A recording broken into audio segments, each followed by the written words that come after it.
Bonjour à toutes et à tous et bienvenue dans Dev Café, l'émission quotidienne que je propose du lundi au vendredi et qui essaie de vous résumer tout ce qu'il faut retenir autour du développement. Et c'est souvent de l'actu, mais ça peut aussi être des astuces, des outils ou même des choses à savoir en général, on va dire. Et au programme de ce lundi, je vous parlerai d'un nouvel outil pour créer des fermes de devices pour vos tests d'applications mobiles, mais il sera aussi question d'un ancien d'Apple qui tacle vraiment très fort sur l'App Store, on va dire, ou enfin de la norme NFC qui va s'améliorer, mais pour le coup, pas tout de suite.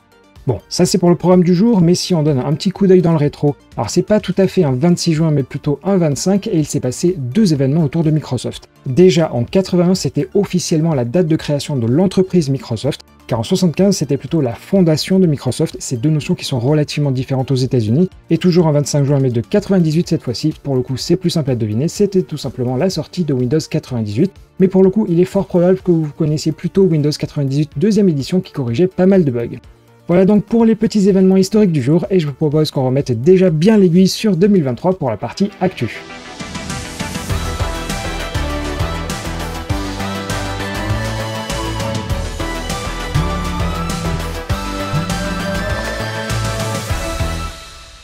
On commence ces actus par plusieurs choses autour d'Apple, et lors de la WWDC, ils ont annoncé des nouveautés autour d'AirDrop, et notamment l'arrivée du NameDrop. L'idée c'est de pouvoir facilement se partager sa fiche de contact entre deux téléphones ou alors entre un iPhone et une Apple Watch, et comme Apple en a l'habitude, ils ont particulièrement soigné l'animation de partage que je vous montre en ce moment. Mais pour rappel, cette fonction de NameDrop, elle utilise en réalité des nouvelles API sur lesquelles chaque application pourra dire ce qu'elle souhaite partager lorsque deux téléphones sont proches. Un exemple tout bête, ça pourrait être le partage d'un itinéraire sur Maps ou alors même une note. Et pour bénéficier de tout ça, il vous faut iOS 17 qui sortira en version stable normalement en septembre, ou alors si vous êtes une tête brûlée comme ce Tweetos, eh bien il y a déjà une bêta qui est disponible.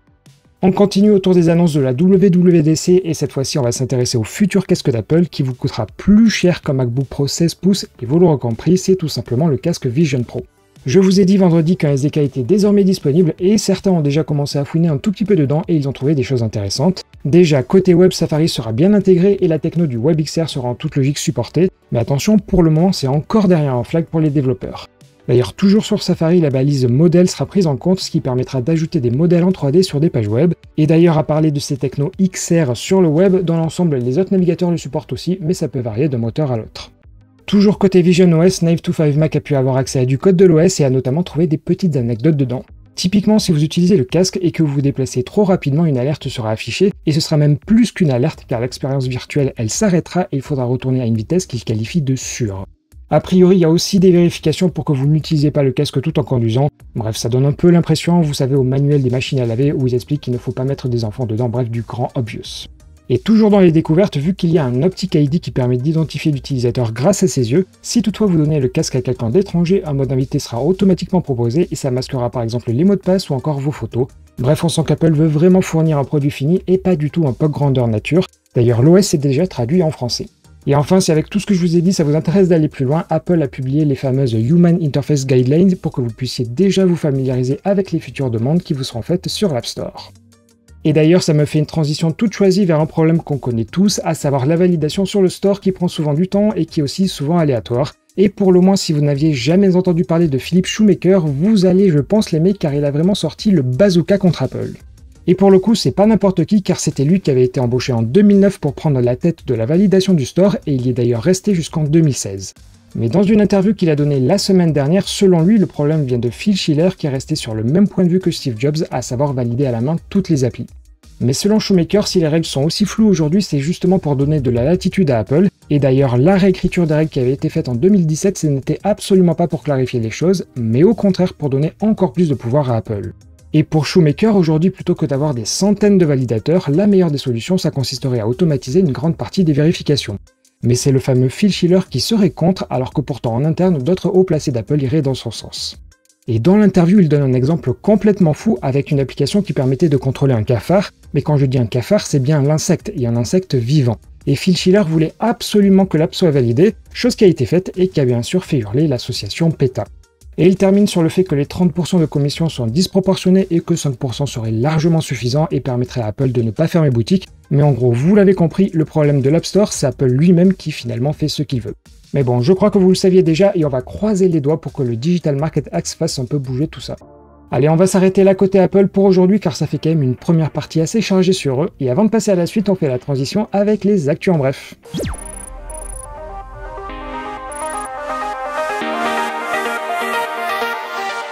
Pour commencer, c'était l'info déprimante de vendredi, mais une page se tournera le 21 août puisque la radio Skyrock a annoncé débrancher définitivement le réseau des Skyblogs. Le motif évoqué n'étant pas les faibles visites, mais plutôt un problème autour des données personnelles. Une excuse pourtant étrange car ce n'est pas comme si le RGPD existait depuis cette année. On continue et quand on parle de l'Union Européenne et du groupe Meta, c'est souvent pour les sanctions. Mais pour le Digital Services Act, le réseau de Mark Zuckerberg veut se faire bien voir. Pour cela et dès le mois prochain, ce sera Meta qui, selon les dires de Thierry Breton, fera un stress test de ce nouveau cadre juridique. D'ailleurs, le fameux combat entre Musk et Zuckerberg se confirme puisque le président de l'UFC, c'est-à-dire la Ligue américaine d'arts martiaux, a eu les deux fortunés au téléphone et a indiqué que l'un comme l'autre était très sérieux. Il se pourrait d'ailleurs que cela ait lieu à Las Vegas, mais rien d'officiel pour l'heure. En parlant ensuite AI, un cabinet d'avocats avait quasiment récité mot pour mot ce que ChatGPT lui avait produit lors d'un procès. Sauf qu'il y avait de nombreuses erreurs et une amende de 5 000 $ vient de leur être infligée. Et enfin, les robots de Boston Dynamics sont toujours plus proches des humains et sont souvent un peu flippants. Mais que diriez-vous d'acheter un chien robot équipé d'un lance-flamme? Et non, ce n'est pas du putaclic, mais bien une vente qui aura lieu au 3e trimestre de cette année. Bon, c'était beaucoup de blabla dans cette première partie et on va quand même voir un peu de code avec un problème que vous avez déjà dû rencontrer si vous faites du développement avec des émulateurs ou des téléphones Android. Tout simplement quand vous faites des commandes ADB, ça vous engueule en vous disant qu'il y a plusieurs terminaux détectés et il s'arrête là. Et quelqu'un nous partage un script ZSH, mais bon, je pense que ça doit aussi passer sur les autres shells, et dans ce genre de cas, ça va vous demander quel device vous voulez utiliser, plutôt que vous de devoir à la main déjà lister tous les devices et ensuite rentrer une deuxième fois la commande en indiquant bien sûr le bon terminal cette fois-ci. D'ailleurs, toujours sur Android, Android Studio Giraffe a eu droit à sa première release candidate la semaine dernière, et je vous aurais bien parlé des nouveautés, mais quand je tourne cette vidéo, eh bien tout simplement le site ne se charge pas, donc je vous en parlerai un tout petit peu plus tard. Et pour info, la version stable, elle devrait normalement sortir en juillet, tout dépend en réalité des retours de ces différentes versions. On continue et depuis le début de la vidéo, je vous ai finalement beaucoup parlé de mobile et je vais juste terminer sur un outil pour faire des tests. D'ailleurs sur mobile, c'est pas comme sur le web, car certes on peut tester sur des émulateurs, mais il est très important de le faire aussi sur des vrais devices. Pour ça, vous pouvez utiliser des services en ligne comme AWS Device Farm ou le Test Lab de Firebase.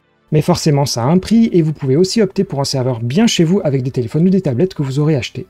Et la bonne nouvelle, c'est qu'un nouveau projet sur GitHub vous aide à monter ce type d'infra pour vous focaliser plutôt sur la création des tests et non pas sur cet aspect un peu rébarbatif. Le projet s'appelle Dogu et il fait d'ailleurs bien les choses avec notamment le contrôle à distance des téléphones, mais aussi la possibilité d'inspecter la UI ou encore de mettre en place des workflows de tests. Et l'avantage, c'est que vous pouvez même importer ce que vous avez déjà écrit sur GitLab ou GitHub, et bien sûr, vous pourrez ensuite voir les résultats des tests dans une belle interface. Bref, tout ça a l'air de rentrer dans les outils indispensables. Malheureusement, j'ai pas pu tester, mais surtout, n'hésitez pas à faire vos retours dans les commentaires, histoire d'en faire bénéficier les autres viewers de cette vidéo. On poursuit et je vous ai dit qu'on arrêtait de parler de mobile, mais en réalité pas totalement puisqu'on va évoquer l'avenir du NFC. Et la semaine dernière, les principaux acteurs du NFC Forum se sont réunis pour annoncer 5 gros piliers. Déjà, vous ne le savez peut-être pas, mais on peut faire du chargement à NFC. Alors attention, ça n'a rien à voir avec la techno Qi, qui d'ailleurs s'écrit QI, puisque elle se limite aujourd'hui à un petit watt de charge, et l'idée ce serait de le faire monter à 3 watts pour potentiellement recharger des stylés de cette manière, mais attention, ce serait encore très loin du Qi qui lui peut aller jusqu'à 15 watts. Pour la deuxième nouveauté, aujourd'hui la techno elle porte assez bien son nom, car le N du NFC ça veut dire NIR, et aujourd'hui ça se limite à une distance de 5 mm, mais l'idée ce serait de l'accroître de 4 à 6 fois plus. Et pour le troisième point, aujourd'hui en se rapprochant de nos terminals, on ne peut faire qu'une seule action. L'idée serait de pouvoir en faire à la place plusieurs pour par exemple payer tout en envoyant sa carte de fidélité en même temps. Et le quatrième point devrait intéresser pour le coup plutôt les boutiques car il s'agirait d'utiliser son smartphone comme terminal de paiement et donc plus besoin de passer par des terminaux dédiés. Et enfin, le cinquième et dernier, c'est un peu du greenwashing, à savoir partager la composition et la manière de mieux recycler les produits utilisant du NFC. Mais attention, ces 5 points ils sont dans une roadmap assez lointaine car ils ne devraient sortir que d'ici 2 à 5 ans avant que les constructeurs implémentent ces nouveautés, autant dire que c'est pas pour tout de suite. Et enfin, 2 infos un peu en vrac. D'un côté, jusqu'à présent, AWS permettait d'envoyer gratuitement chaque mois 62 000 mails avec son Simple Email Service, mais à partir du 1er août, ça va tomber à seulement 3 000 emails gratuits. Et la toute dernière info du jour, c'est que même si certains se moquent parfois de PHP, le projet est toujours plus en forme que jamais puisqu'un nouveau framework vient de sortir sous le nom de TronGate. Il se définit, et je traduis leur devise, par un framework PHP pour les développeurs qui aiment le pur PHP. En termes de fonctionnalité, c'est relativement complet, avec un installateur simplifié, un gestionnaire d'API, de la génération de code et même la possibilité de créer des composants JavaScript. Bref, vous connaissez le refrain, ce lien comme tous les autres, ils sont bien sûr dans la description. D'ailleurs, n'hésitez pas à aller sur le site devcafé.fr/archive, archive d'ailleurs avec un S, car vous retrouverez tous les liens que je vous ai partagés quasiment depuis le premier numéro de DevCafé. Et voilà, c'était toutes les infos à retenir en ce lundi, et j'espère d'ailleurs que ce petit mélange vous aura plu, et si c'est le cas, bien surtout, n'hésitez pas à faire un petit like sur la vidéo ou encore à vous abonner parce que ça me ferait énormément plaisir. Et allez, en attendant demain, il y a un nouveau numéro, je vous donne tout mon courage pour commencer cette semaine qui sera remplie de fonctionnalités qui marchent du premier coup et qui n'auront aucun bug.